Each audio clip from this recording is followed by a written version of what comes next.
In a previous interview, Barry, you mentioned seeing a lizard-like creature at Peasemore. Would you tell us more about that? Yeah, on one occasion, it was just a single occasion, I was in the main corridor at the base, and coming out of the room, along the main corridor was this very large creature, very tall, well over 6 foot, being accompanied by 2 men in suits, which I took to be NSA operatives. They're the only ones who don't wear badges in the place.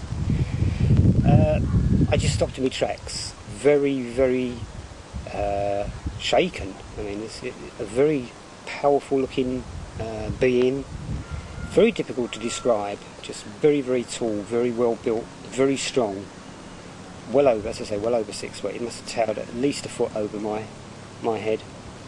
A greeny, browny, mottled type of skin. I tried to take in as many details as possible, but as I say, it literally caught me unawares. I was really put into shock.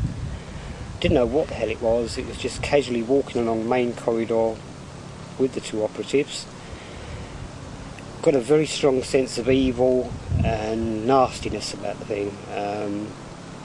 It worried me for quite a while afterwards. I mean, you know, you're never told. The security people are the last to be told what's going on.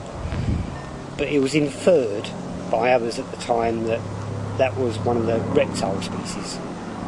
Of course, it didn't mean that much to me at the time.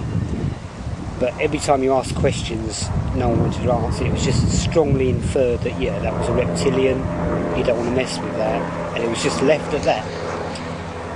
But over the years, it just seems more and more plausible to me that that also was another creation from the base. It just, you know, there may well be reptilian races, but it's just as easy for the military to have actually made this thing, rather than it being an actual reptilian. Like the rest of them? Like the rest of them, yeah. I sit more happier with that yeah, that was actually made, rather than an actual species, yeah. That it was a program-generated life form? I'm pretty certain it was, yeah. Did he make sounds or say anything? No, it never looked at me. It just continued walking. There was no interaction whatsoever. I only got some interaction from the 2 guys who, I'm standing there, mouth wide open, gaping at this, and I just got the look from them, just you know, and they just continued, and I continued about my business. No, there's no sound, no speaking, no nothing whatsoever. It was just walking along the main corridor with the 2 guys. That was it. Did you have any idea what his function was? Well, again, you ask as many questions as you formulate afterwards, once you've got over the initial shock of what the hell was that. No one wanted to know, no one wanted to easily give answers to questions. It was a case of, well, you saw it, that was it, you know, don't ask questions. Troublemakers ask questions and they don't want that. He was walking on 2 feet, was he, or 4 feet, or? 2, yeah. So he's standing upright. I mean, as I say, I'm trying to take in, this all happened probably within 30 seconds. I'm taking it in, feeling, you know, yeah, I don't want to meet this on a dark night anywhere. Yeah, I never even bothered to look back. It was, well, the glance back I gave both the figure and the two guys was very brief. While I continued, that's it. I've got jobs to do. I'm away. That's not my business.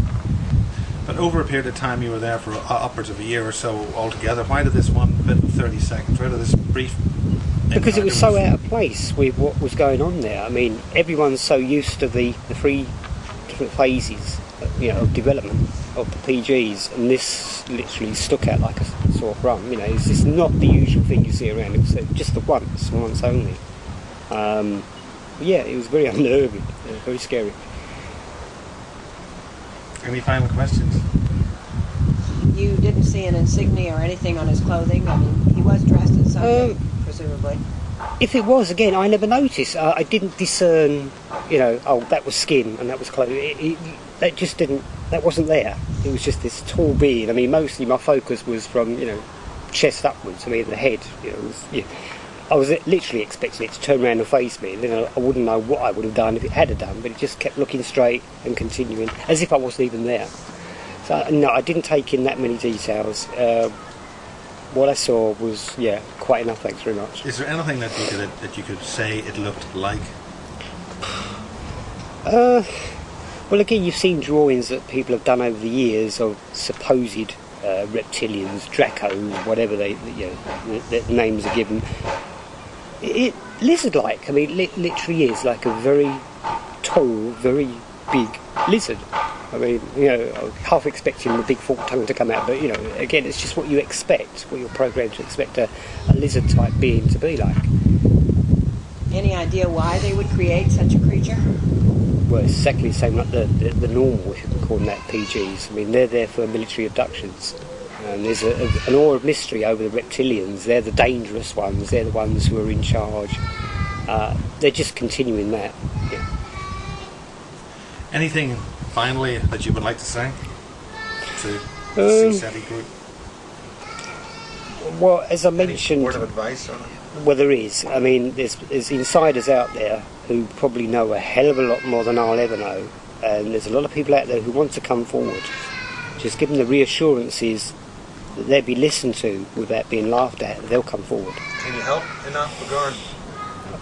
Well, it's limited to what I can personally do. I mean, I can only help with people over on this side of the Atlantic, and I know there's a load of people locally, who are involved. And by making my documents known, they know that I was involved. It might make them a little bit safer in coming forward. Okay. Well, thank you very much. We certainly appreciate your time and efforts. Okay.